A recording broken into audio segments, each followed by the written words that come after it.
Hey y'all, thanks for stopping by Dixie Living Homestead. I wanted to share with you an awesome find that I got yesterday at the farmer's market. I have 15 pounds worth of mushrooms, regular button mushrooms that they were getting ready to get rid of at the close of the day, so I got a great deal on them. You can imagine the looks that I got when I loaded up my bags with that many mushrooms. People were wondering what in the world was I going to do with them. But I am one of the people that I prefer the taste of canned mushrooms on my pizza to the fresh sliced ones. So that's what I'm going to do is I'm going to go ahead and get these washed and soaked, and I'll start them off in the pot and we'll get these canned up, and I'm going to take you along with me.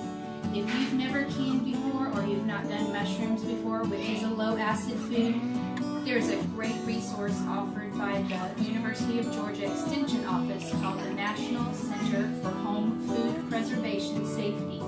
And I'll put a link down below in the description to their website, but they have loads of great information about how to safely preserve your harvest and maybe an abundance of produce that you're able to store on a deal like this, and you'll be able to know that you're going to do it safely and not do anything to harm your family. So we'll be back in just a little while after I've put these in a sink to soak for about 10 minutes to get all of the dirt and debris removed from each of these mushrooms.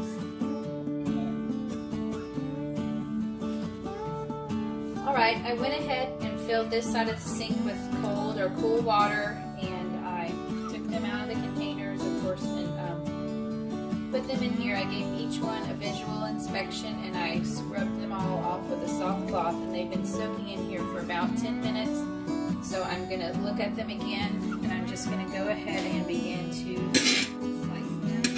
You can remove the skins completely. That is suggested. I think that is just for aesthetics, how it would look in the jar.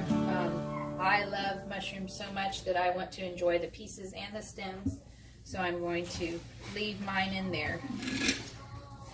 I guess I should remind you too that this is just for farmed mushrooms. This is not the way to preserve wild mushrooms that you might find if you're out foraging. I have to say that as a safety precaution because the website did.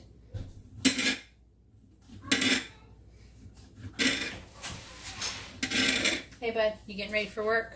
Yes, I'm gonna need some lunch. Okay.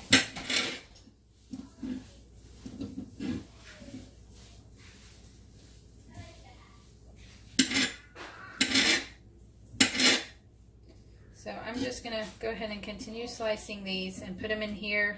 I'll probably also give them another rinse, and I will come back with you in just a few minutes. Well, it'll probably take me a good half hour to get these all cut up, but I'll be back and I will show you the next step in canning our mushrooms.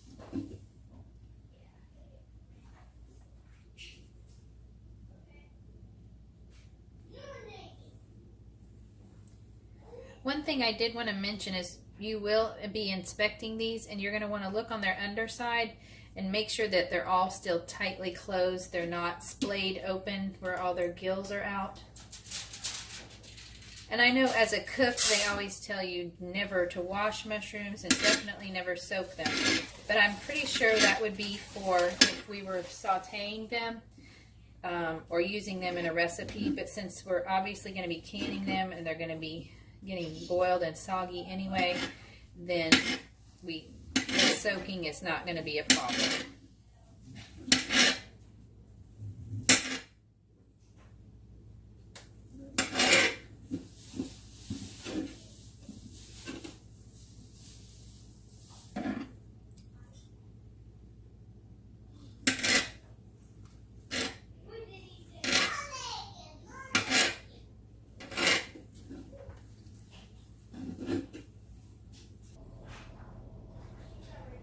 Here's an update for you to see. I've already got this huge stock pot full, and you're supposed to put these in a saucepan and cover with water and let boil. We're definitely going to be at the top, and then another thing to show you is just how nasty that water has gotten from them soaking and all the dirt, since they are grown right in the dirt, has come off and it's just turned the water brown. But I'm going to finish cutting the last few. I'm going to put them in this big stock pot and still cover them with water and get them boiling, and I'll show you when I get to that part.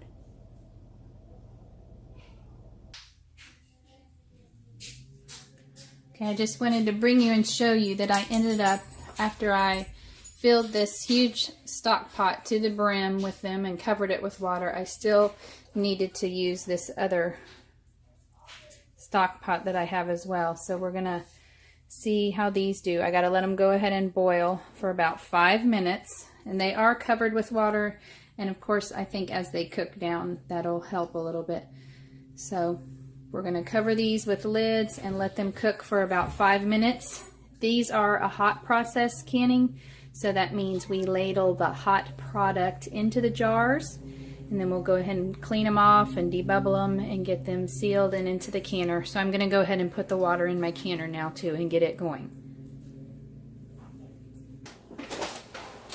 Okay, our first pot is boiling, so I went ahead and started my timer, and the back one, the larger one, hasn't started yet. And I've got my lids and rings in there, and I have gone ahead and started them, as well as the water that's in my canner.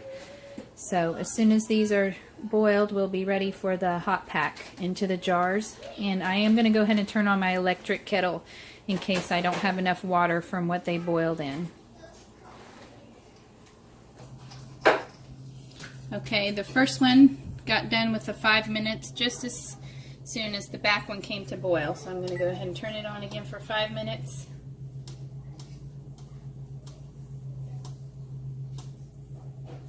And start that up. I'm going to grab a jar. I don't know what I did. There's some strainer that I've sterilized a little bit ago. Let me make sure you can see. Yeah, you can see what I'm doing. Just going to kind of stir in there a little bit. And you're supposed to fill these to 1 inch headspace. So I'm going to start filling as many jars as I can, and then I'll come back.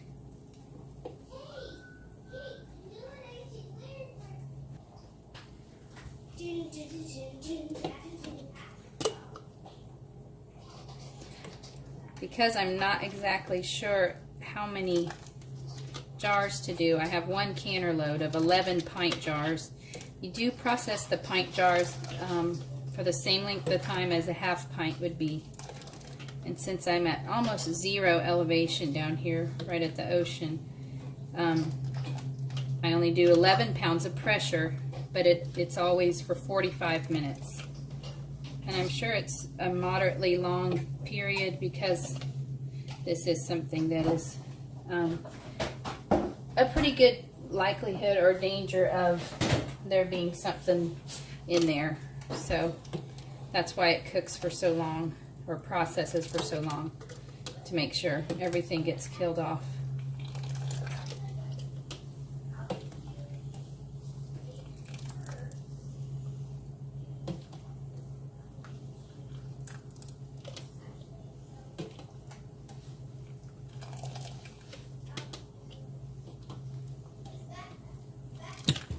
Oops, I'm sorry about that.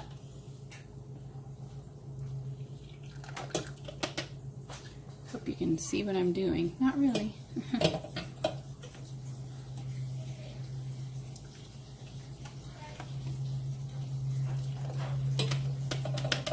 And I'll wait for the timer to go off on the back kettle, and I'll keep, or the back stock pot, and I'll keep filling jars.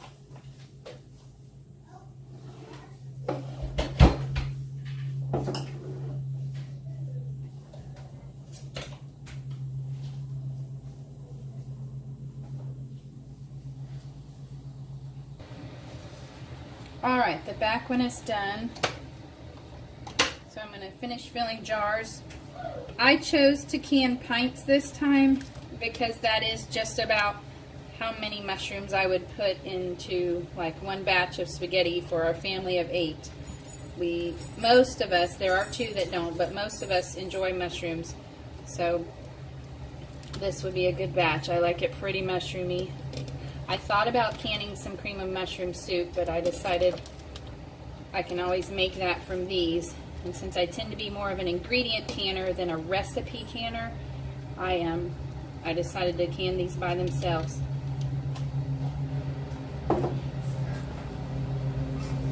I will put salt in this because I like salty things, but also because it's a nice flavor to add. But I won't add the ascorbic acid because that's one of the reasons I'm canning it myself, so I can have a little bit of control over the ingredients. And since it's just something that's in there to kind of help preserve color, I'm not real interested in that, so I'm going to leave that out. It's an optional ingredient anyway. So just mushrooms, water, and salt will be what are in these jars.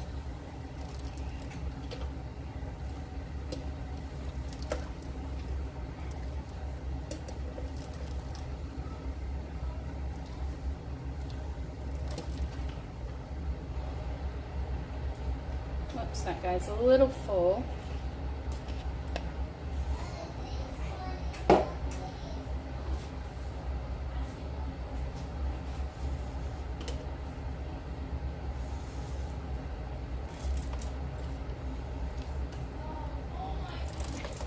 And I'll worry about evening them all out and get them to the 1-inch headspace once I get all the mushrooms used up.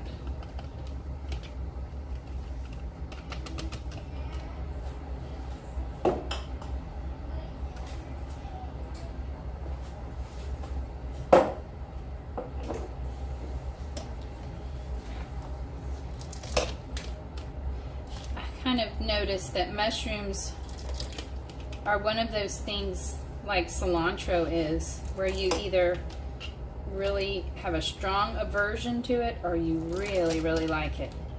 So not a lot of people take it or leave it on mushrooms. And if they don't like them, they do not like them and don't want them anywhere in their food or to touch anything.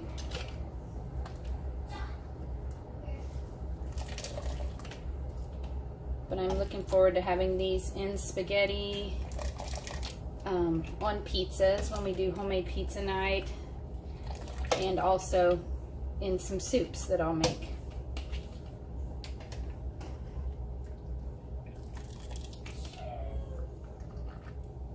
That one's a little full also.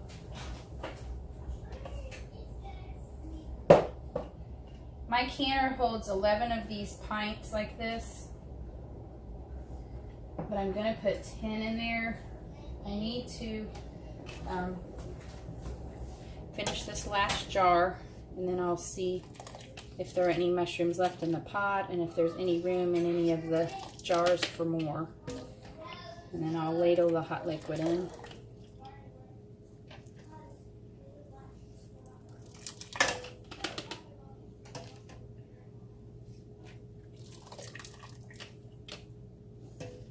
I had a metal slotted spoon like this, but it had begun to rust, and I really didn't like that, and I couldn't get it off.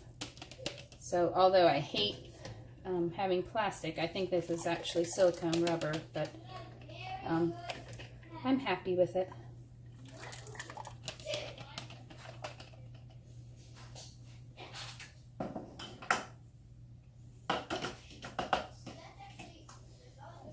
One or two that could use some more.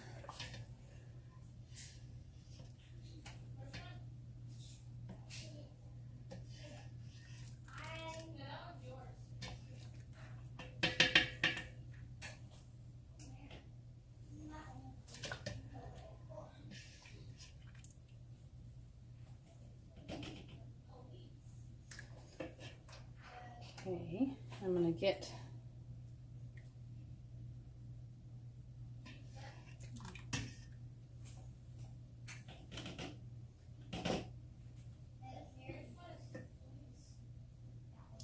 my ladle and go ahead and start ladling the hot liquid into the jars. That's supposed to be a stand. I guess since the current of the water is moving, it won't stay in there.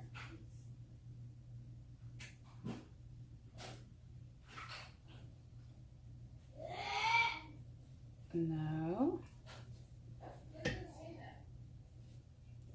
I don't know. I'm going to have lessons on how to use that.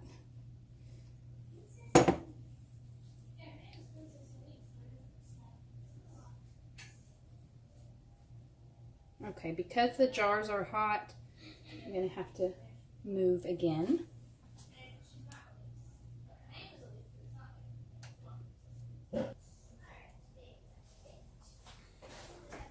Now, before I do put the water in the jars, I'm going to go through and put a half teaspoon of canning salt in each of the jars.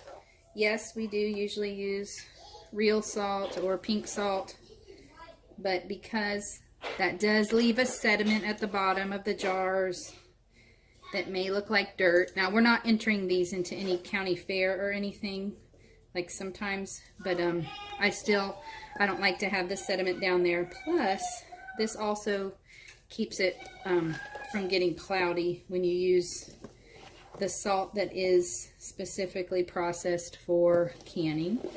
But again, you can use real salt or pink salt or Celtic sea salt, whatever you choose, or leave out the salt, which I know some canners do. And I am just putting in the recommended half teaspoon. I would probably prefer more, but since this is just an ingredient and I can season it and flavor it later, I'm sure that the half teaspoon will do.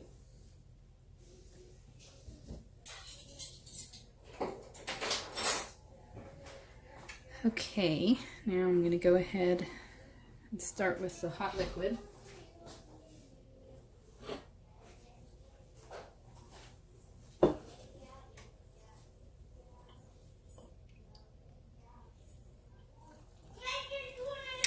And the 1-inch headspace is usually the bottom ring line on at the top of your head of your jar.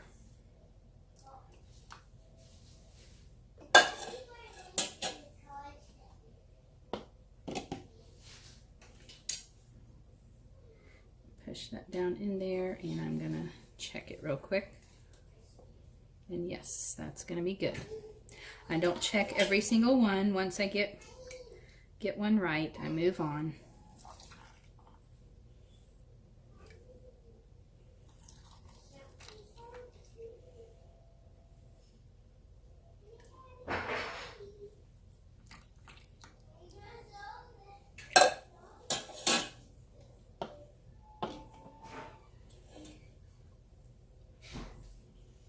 The kids are doing school and playing right now, so if you hear, like I did, any flute or musical instrument in the background, either enjoy it or please forgive me for it. I think I am going to pull a little bit of liquid out of that one. Hi, Meredith. Can you reach behind me and see the spoon measurers that are on that ring? Yeah. Thank you. Right now, Molly. Okay. And then I'm going to go ahead and remove some from that one. Let me have that for a second. I'm going to take some liquid back out. Not a lot.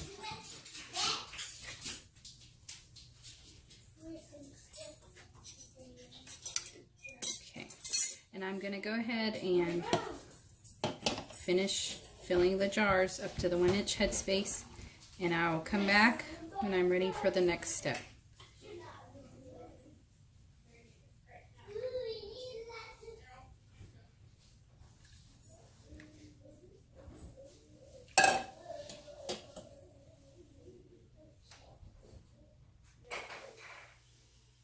Okay, as you know, if you've canned before, these jars are now very hot with this hot liquid in there, but I'm going to go ahead and go around to all of them still and debubble them, just to make sure as much of the air is out as possible.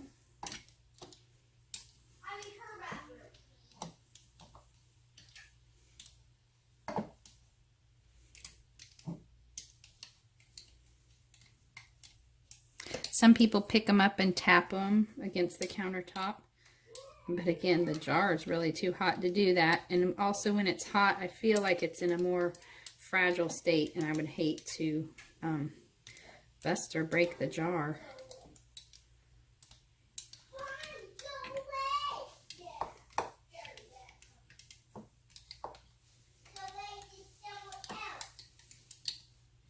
Okay. Gonna finish debubbling these, and I'll see you in just a minute. All right, I have a lint-free cloth, also known as a paper towel. And I'm just gonna go around the tops of each of these, make sure they're dry and free of all debris.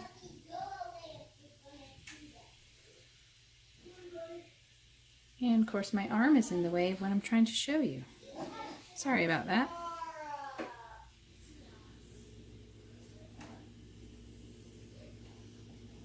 Could pick one up, but they're hot. There's my arm again in the way. But I think you saw that I just take it and go gently around. So now I'm going to go ahead and start getting my lids out of here. They've been softening. They don't boil. That's not what it's for. There's a band.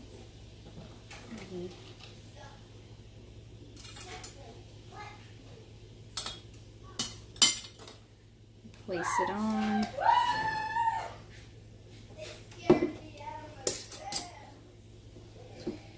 Fingertip tight and in there.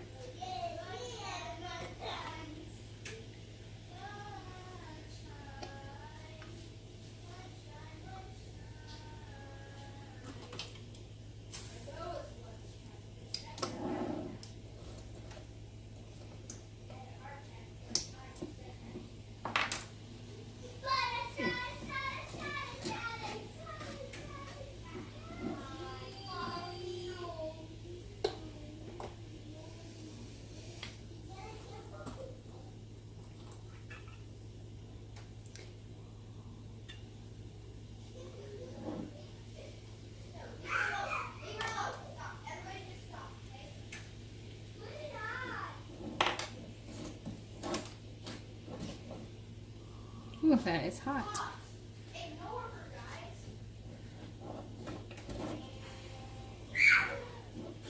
I think the kids are getting the dog upset out there or teasing her.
I noticed that this canner load has a lot of different lids on it.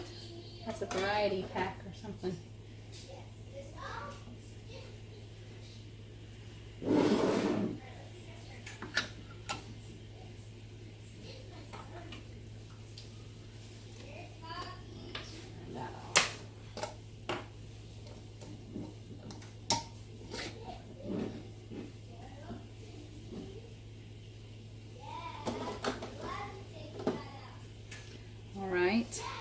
take you over there so you can see that I've got them in there. A full canner load this time.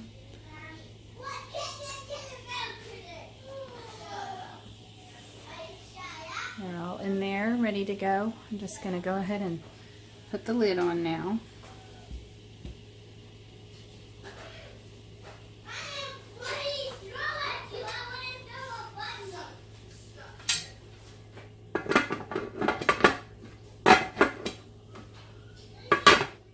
Oh, that's right. Gotta put it on the other way because I have it the wrong way on the stove.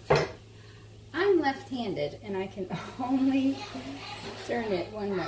So, I'm going to move this here.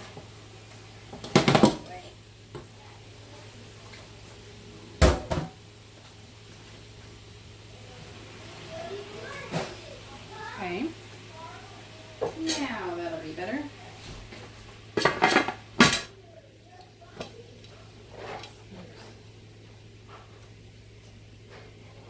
Now, you don't have to, boil this and have this on high or anything like that.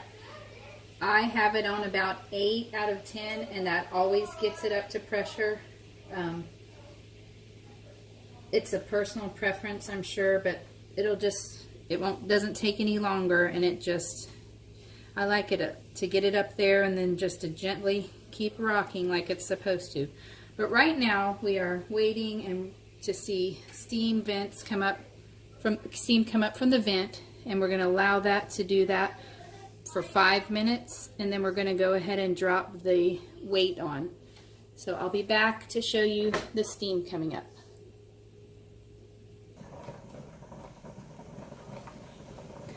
Alright, I hope you can see the trail of steam.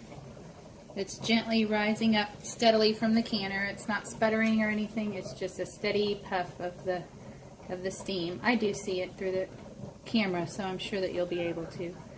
So I'm going to go ahead and set the timer, and we're going to let this steam continue to rise for 5 minutes.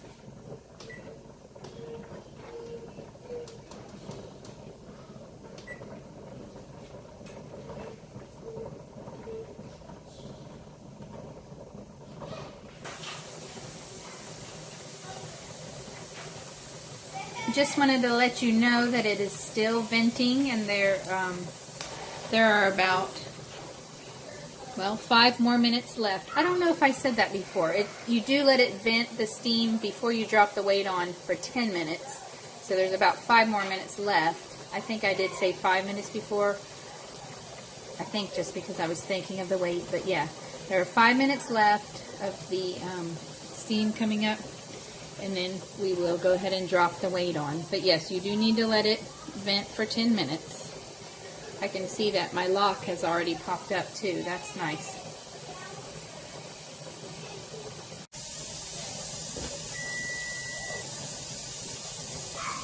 Alright, the signal has gone off, letting me know that 10 minutes have passed since I started letting the steam vent. So I'm going to go ahead and drop my weighted gauge on with 10 pounds of pressure, and right now we are going to let it come up and start jiggling and rocking gently. Again, I don't have my canner on high, it's only on number 8, but you will see that is significant heat to get it up to pressure and to get it to start to jiggle and process like we want it to. So we're going to just wait and see how long it takes, and once it's been jiggling, I'll set the timer again for 5 minutes. For it to rock gently, and then we will start our processing time, but not until this has been rocking for about 5 minutes. Okay. This is what I mean about gently rocking. We're going to go ahead and set the timer and allow the canner to do this for about 5 minutes, and then we'll start the processing time. Please remember that you probably are at a different altitude than I am. I know that I'm probably only about 100 feet above sea level, so I'm definitely less than 1,000, and so for less than 1,000 it's 10 pounds of pressure, and that's the weight that I put on my gauge. So I'm going to process that for 45 minutes, but you might need to process it at a higher pressure if you're at a higher altitude. So please consult your ball canning guide for your correct altitude processing time. But we are not ready to process yet. We've just got this rocking, and it needs to do that for about 5 minutes.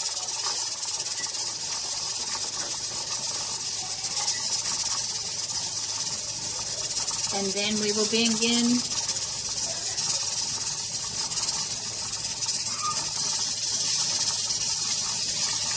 Alright, this has gone for 5 minutes, and I went ahead and set the timer now for 45 minutes. During the 5 minutes while it was rocking, I used that time to turn down my actual temperature dial on the stove, backed it off to a 6 because I don't want to, I want to conserve energy, and as long as it keeps rocking and processing steadily as it's supposed to at a 6, there's no reason to keep it up any higher. So I'll see you again after 45 minutes, and you'll find out what the next step is.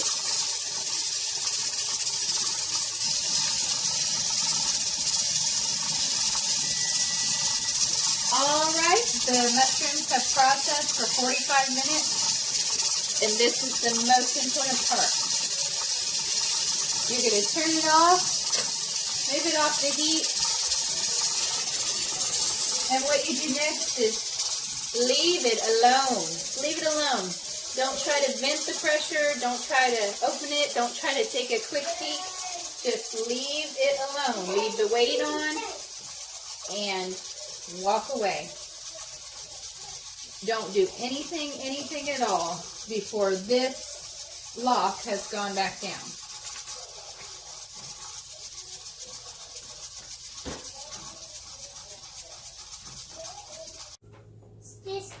Alright. It's been about 2.5 hours, and I went ahead and took the weighted gauge off, and no steam even came out, so it's fine. I will still twist the lid and take it off away from me, just so I don't risk any burns. I'm going to go ahead and lift these out and get them on the counter to cool. I've got a cloth over here.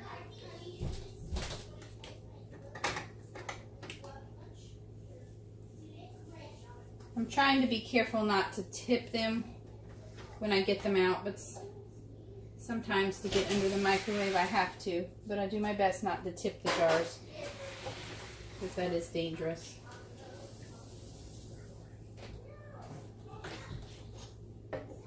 And I'm going to set these out and cover them with a towel and just leave them alone until tomorrow. But from what it looks like, everything went well, and I have very little to no seepage in the water. I mean, I would say there's 0. And I really think that has to do with tightening the jars correctly, not over tightening them. So I'm going to probably get out my calculator and add this up and see if it was any benefit to do this myself. But to answer the question, was it worth it to do this? First of all, I would say 100% yes, because I know exactly what's in here, and it's just mushrooms, water, and salt. No preservatives or other chemicals of any kind.